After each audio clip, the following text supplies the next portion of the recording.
Yeah, so the next question says, Jerome, how do you balance academic with other responsibilities and activities? How do you balance academic other responsibilities and It's very good to ask yourself 5 years down the line, which thing I regret the most.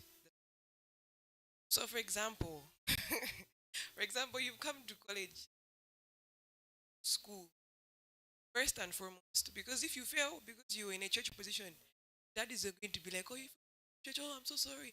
Oh, no, it doesn't work like that. You really need to ask yourself, okay, at the end of the day, what are my long-term goals and how do I reach that? Right? So if you're here for school, school is number one. It's number one. But also school. Um, because you can't do school without. So at the end of the day, if you're someone who wants to like exit with a good certificate, ask yourself, what does that require? What do I have to do and what does that look like? Because you need to count the cost.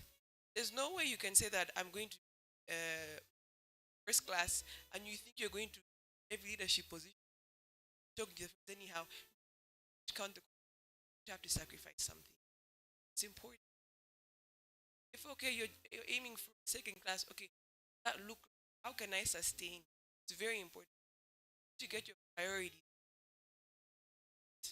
There, make it you to really sit down and systematically look at okay, this is my goal. How do I achieve it? What is it going to cost me? And like that, very simply, everything else will align. Okay, so this is what I'm aiming to achieve.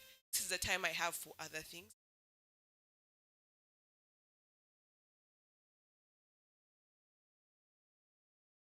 Just to add, first of all, just to echo what she said. If you're from the foundation school, we're told that at least have one leadership position. If not, maximum two. They mean that you know, pretty man, yeah. We're discussing actually at the beginning of the semester. Yeah, switch leadership was like, okay, prioritize this. Here will be going, will be taking part, but won't be too invested. Just for us to balance, yeah. Because yes, you can convince yourself, Komano, you never know the effect of something because you are in it. Someone else externally will see it because you're not in it. So you have to learn before you go in it, you have to see and picture it. Goody, okay, how am I going to do this? How am I going to balance this? But now the question also, the person is asking, how can I balance? So practically, how can you do it? I'm a person who likes planning and scheduling. I call it time blocking. Inaoni maziwa kuti I involve myself in many things, yeah. So I need to time block because still my school has to be priority. Because if I'm failing, then what am I doing here? Yeah. So time blocking looks like, you know, before I even come here, when I'm at home, I take my PC, my laptop. I use mostly Notion. I write down from 6 to 7 a.m. What am I doing? 8 to 9, 10 to 11. Jonge the whole day. Lunch to my lunch. From this time to this time, I am studying for 3. Because if I don't see it, trust me, I can start what? Koma koma bedo. You realize, oh, it's time for exams. I was actually too caught up doing things because you didn't plan your days. So you have to learn to plan your day. Schedule what you're going to do at this time. In the morning, okay, I wake up at 4, 4 to 5. I read the Bible, I meditate, I pray. From this time to this time, I do this. From this time to this time. Over time, you're that's going to force a sort of accountability because you are seeing it. Don't just make it in your mind. Trust me. If you're a person who likes involving yourself with so many things, you are easily going to be taken away by other things and leaving out the main important things because you didn't prioritize them from the beginning. So learn to plan your days because I know that now, yes, I can be busy today, but man, in the future, it's gonna get busier. And other things, they say I have a family, I have kids. But like when I start working, if I don't plan to give these specific people time, then I won't give them. So I have to put it out there. Because like a lot of people come to me, okay, how do you balance this? For me, I think planning has been on part. It helps me so much because if I say I'll study 3 hours every day, I'm able to be accountable to that because that's what I have planned for. Yeah, so that's what I can. Wow.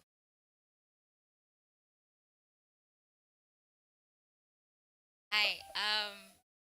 But with this question, so it's tricky. Um, there's a group of people. They will give an excuse that leadership is school. But if you look at your life, you don't really study.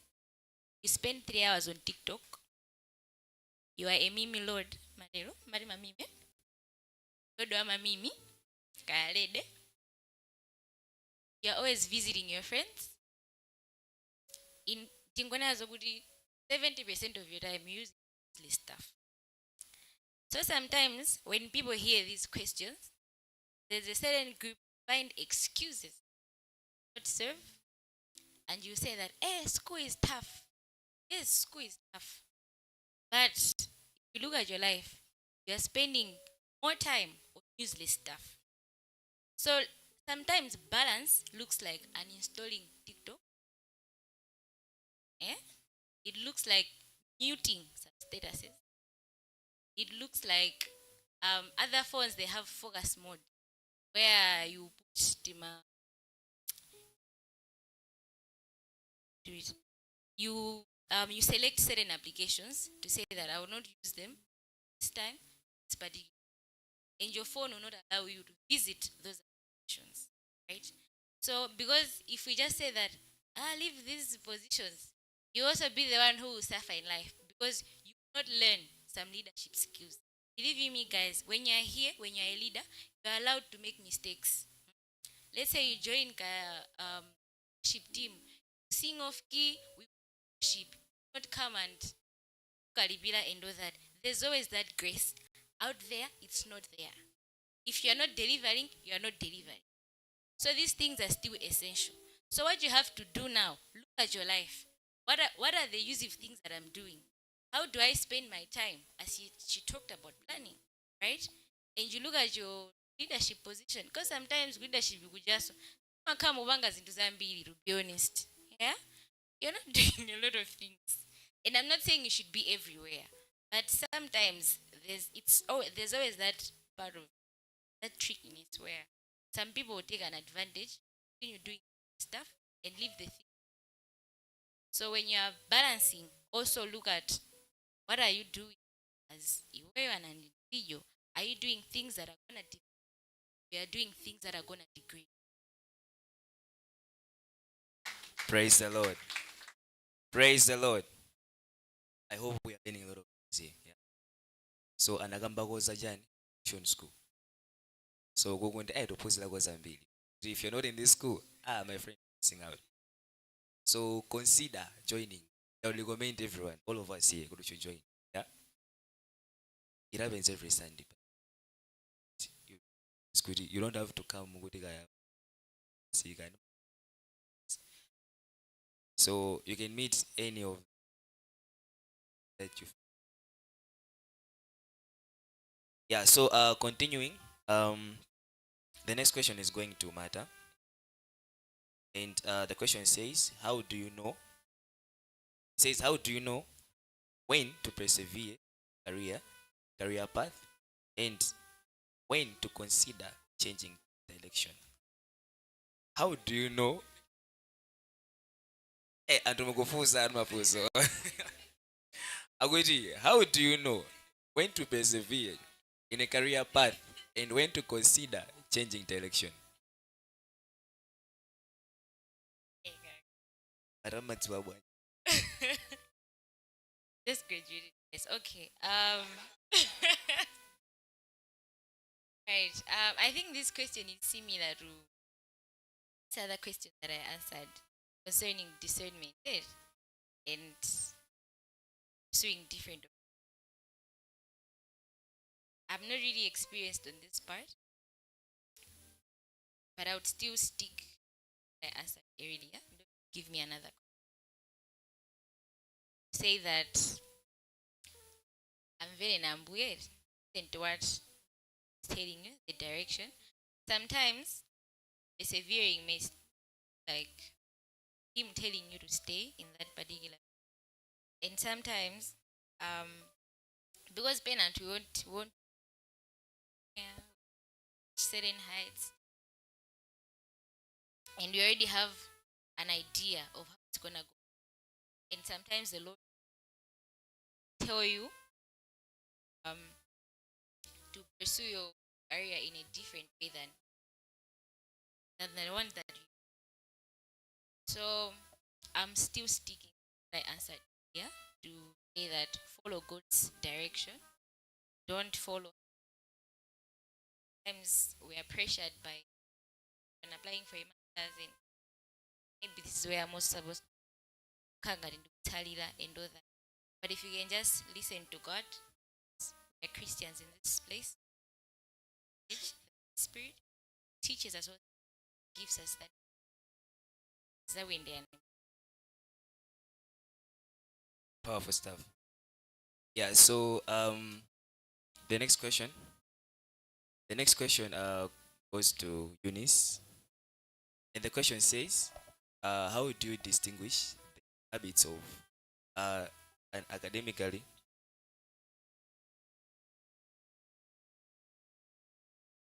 the question says, how do you distinguish, or like what distinguishes the habits of an academically successful person, someone struggling with this?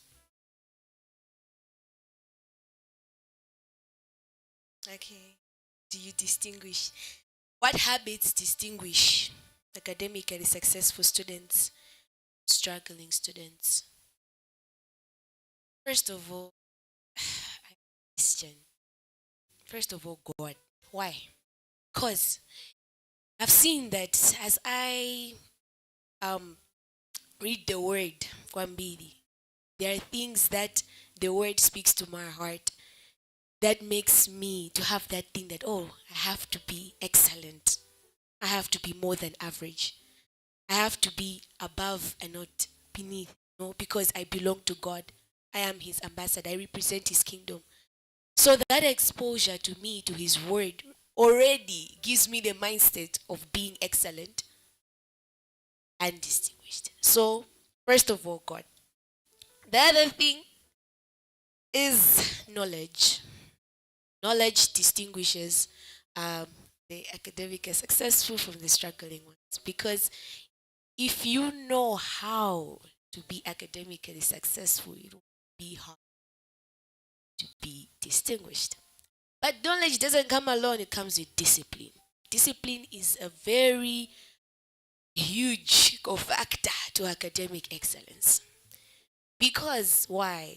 Someone who is okay, of course, here we're in med school and forced to study, but if you're disciplined, let's say from day one, when you're studying 3 hours every day or 2 hours, do you think by the end it will be that much of a struggle?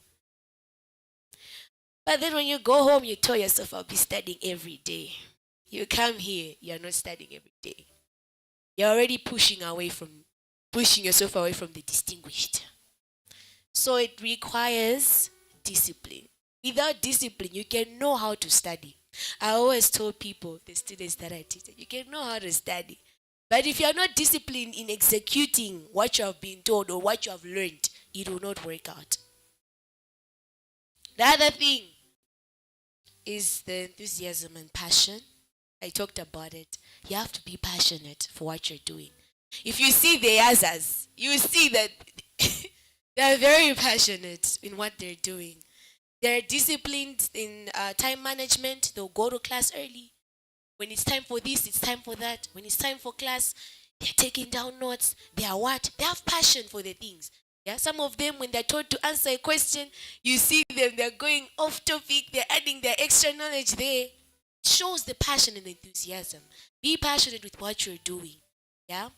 And also, learn as a academic, if you want to be academically successful, one habit is to take failure as a lesson, not as an identity.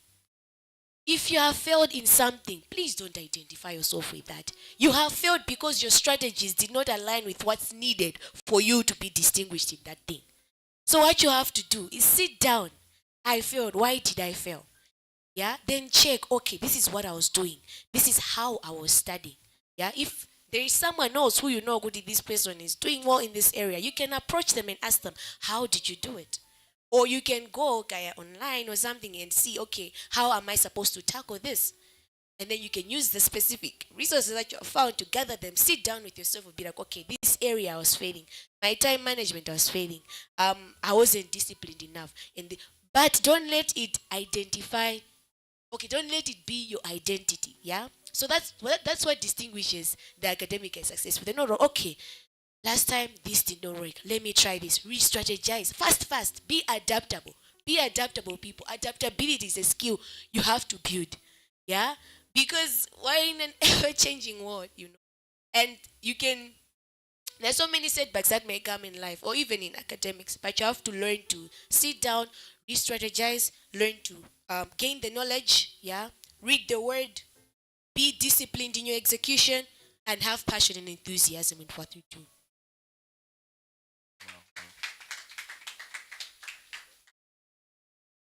Mazarotara. Yeah, so the next question goes to Carol and says, how do you build confidence professionally when you haven't had many opportunities to develop your skills? How do you build confidence professionally when you haven't had many opportunities to develop skills?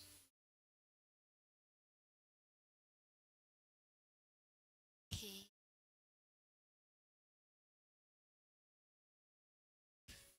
to make sense of opportunities that you've had,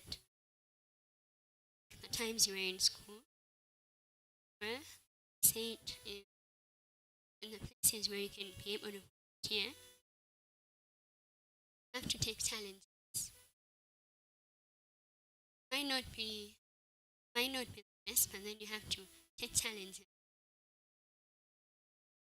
In places you're going to make mistakes, teachable, learn how to do it, take corrections. Sometimes you're in a place you're facing something, okay, you don't have the opportunity to go far, but then little opportunity that you have, instead of you improving, you end up destroying it. So you have to make it, have to make the most out of the tiny relationships that you have had when you were in school. And the other thing is that you have to put yourself in situations where then be teachable. That grows your confidence. You're trying to improve experience, your knowledge, and bring in area that you're trying to.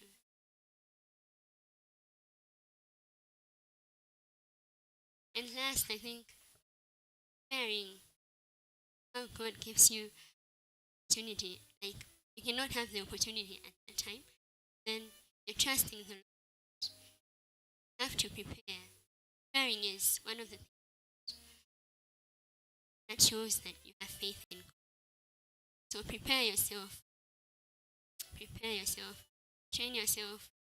You're not a professional yet, but then believe that one day you will. You can start buying clothes. In someday. That's part of preparing. That's part of using the opportunity that trusting the Lord is going to give it to you. Opportunity is coming, so prepare yourself.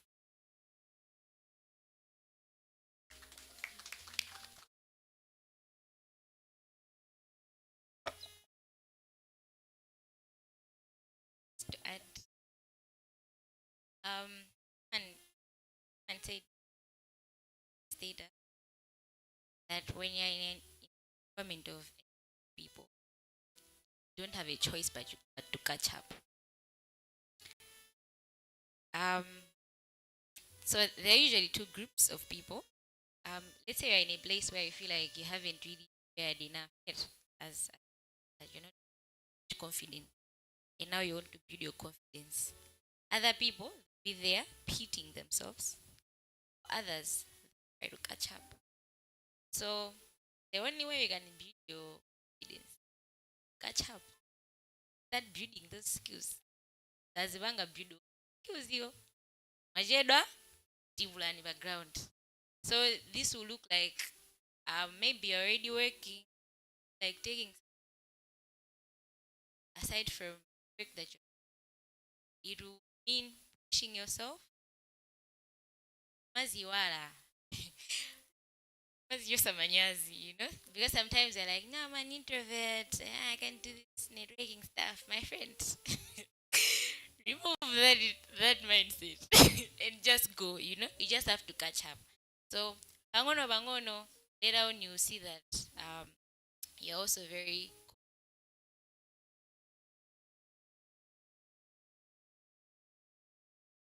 Wow, powerful things. Yeah, so we're gonna have 2 minutes. This question goes to Shalom. This one, it seems good, it has come from deep down the heart. So the question says, and of course it's a very common question that many have. I wouldn't be surprised if a lot of ask this question had a lot of questions like this. The question says, quickly, how can students study effectively? They have a large amount of content to cover. How can students study effectively when they have a large amount of content to cover?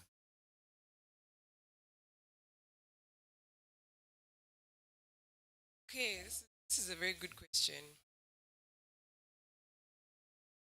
I think utilize the time you have, all the time you have when you're interacting with material. So rather than saying, okay, the first time I go over this content is when I sit down in my room and I pull it out and I use it to learn it. Start from, be alert. From the moment slides are up, that's your first pass over. Second pass is when you sit down and you start reading. And then after that, that's their main. After start counting there. But two, you need to have a strategy. Very, very important. Take in action. Telling you the way my mentor learns and the way I learn, very, very different. Right? So you need to understand, okay, as for me, I'm an active learner. I learn by doing. So if you need to read your content, Kaya, talk to your pillow, teach your pillow, do that. You have to do that, yes. Because it's not only just about, okay, you can go over a handout 4 times and still gain, right? That's not studying, right? You have to be able to retain that information and reproduce it at the right time, right? So you need to develop skills, really. When you've learned this information, can you reproduce it when it's needed? That's learning effectively. So you have to do whatever it takes to do it, right? It's time management, then you have a large course load that semester. Time for you to be chatting. It's okay to disappear sometimes. I've had semesters where people, Shikodi Shalom, you're on campus. Yes, I am. See me, this period. That's the reality, right? You're going to have to do like different seasons. Another thing, like I said, be adaptable. Where you learned in first and second year is not going to. Content changes the doing. Goes from content like Achina, but social sciences, just memorize reports. But now when you're doing Achina, that stuff, you're going to have to start learning skills. I have a patient before. How do I now treat the patient, right? So now you have to translate your theoretical knowledge into active skills, right? So now it's like, okay, the way I studied then isn't the same way. So you have to break it down, yeah? This is what I need. And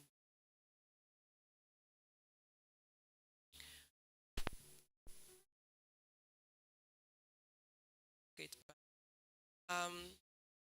another thing, truly, truly, this is something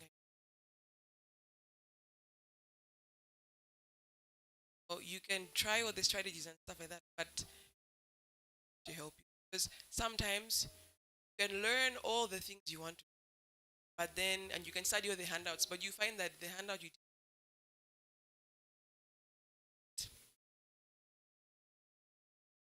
I think I've had experiences where before I prayed, I said, God, like, make sure that touch is coming. And make sure when you're studying those handouts, you're studying with the belief that this one is coming. And trust me, it will come. Because I remember there was a time I was studying in my and I studied, but I wasn't really when I ended the exam, the handouts that I touched, but I didn't pay attention to, God, touch this. He's like, yes, you prayed. Didn't. At that point, it was my fault, right? But he listened and he hears you. Yeah? There are times when the content is so vast. He's willing. Sometimes we think alone, he's waiting for you. And also, guys, learning is something that has been studied, discovered this way to learn. Go to YouTube, touch different concepts, right? I struggle with a large coursework. How can I now break that to be able to short period? Is he behave as though we're the first ones who did? We're not. I've done it before us, right? It's important to recognize I have a large work. I need strategies that work for me. Because you're an active learner, you're a passive learner. It's up to you, right? To learn, okay, in this scenario, how best does a person like me learn? And how best does a person like large amounts of information? Wow, wow, wow. You have 3 minutes. Can students study effectively when they have a large amount of content to cover? First of all, if you're not taking breaks during that study time, you will not study effectively. Why? Because scientifically, it has been noted that as you go, your brain efficiency goes down as you go into the study. It's like a graph, yeah? It's a graph from the time you have started to after 3 hours, your retention goes down. So what you have to do, those breaks are intentional because you're trying to boost back your memory, yeah, your retention, your brain capacity. Because your brain is a living thing. It gets worked out. That's why you have things like burnout, whatnot. So you might be studying a handout, but then at the end, you're not retaining things because you're not giving yourself a break. So first of all, take breaks. The other thing is test yourself. I think this is one of the things that I like emphasizing because you read a handout, you are telling yourself that you have understood. Close that handout. Come to someone. Someone comes to you. My friend, let me test you. They test you and you're failing all the questions. So, so has that handout really entered? So for you have to first test your understanding of the content that you are consuming.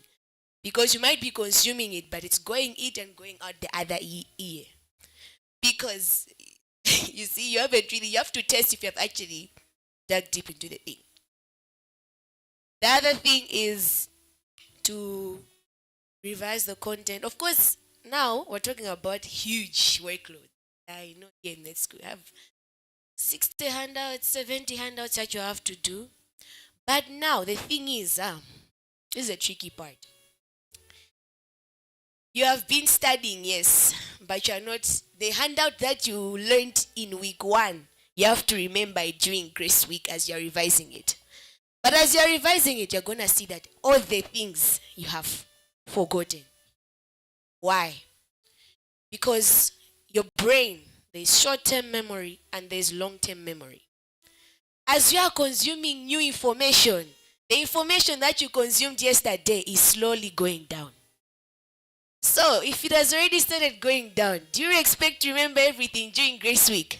No. What happens? You start panicking. I can't remember. Zandi Gulira. We're trying to see the process, how it goes as a student. So, the The information that has already been shared past, like the past handout, learn to go through them now and again. But now, some handouts are 100 slides. What will you do? So we're in an age of resources, technology, AI. Yeah? You can tell there's so many AI that you talk about notebook LM. There's, of course, even the common one, ChatGPT. You can tell it to, okay, here are my notes. Give me the high yield points. High yield points. Yeah? You take those high yield points and you will be revising those points during the term. So that as you revise, you don't have to go through the whole handout again and spend 2 hours. You see that you have spent 15 minutes, you have revised that thing. And then you see that at the end, during Grace Week, when you are revising it again, the memory will still be there. Your brain is a living thing. You cannot convince yourself that I'll remember this thing after 3 weeks. You think you can, but you see that as you're going through it, even after 2 days, because the memory retention starts going down in hours. That's scientifically proven. So, learn to, first of all, take breaks, test yourself, and revise throughout the course so that you can be able to retain large amounts of information. Yeah. On part of what you said about taking breaks, some of you don't take care of yourself when you're studying. You be like, shit, I study. You think you can study without energy? Like, you really need to eat. Some of you don't bath. Yes. Like, hey, why should I bath? No, bath, guys. It's good for you. It refreshes the mind. Bath, eat, and oh my gosh, sleep. You are going to the exam with your 2 last brain cells because you were up the whole night. Really? It's not gonna work like that. I'm not saying goody. Of course, there are times when you need to push and strive because you wanna get certain grades. But also, guys, let's be honest. You go up, you go to the exam, you've hardly slept, and you think you're going to recall things properly. Sleep facilitates memory. It's very important. And just a tip. When you're a good way to remember things, because you talked about forgetting stuff, interact with the material. I'm really stressing this, guys, because the things that you do, you're likely to, right? So if you have a big handout, like 100 slides, put like checkpoints. Every 20 slides, create a slide in that same handout. Ask yourself questions on the slides. So by the end of it, you have like every 20 slides you're being asking yourself. That's also active recall. That's active revision actually, and it's something I use when I'm revising for an exam. I read, I check how much I've studied. You can do it like a 30-page thing, but it's good to take in information in small bites rather than really bites where after 100 slides you expect to remember.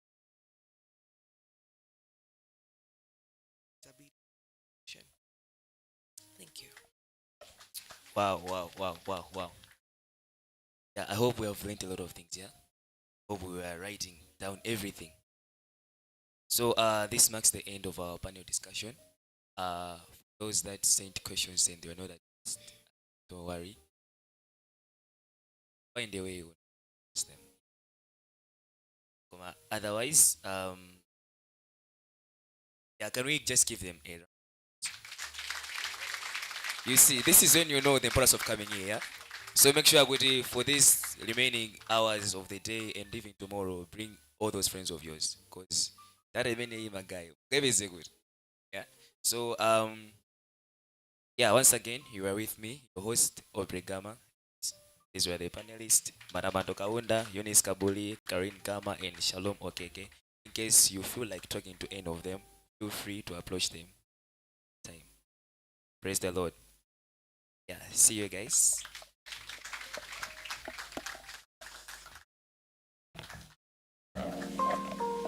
Somebody say, hey, hey, hey. Only other generation. Can you say it? Only other generation. Yeah, you see, the goodness of this thing is not from AI. The people have touched the things. They have handled the things. So, yeah, it's very important. Yes, you want to ease yourself. We have toilets this side.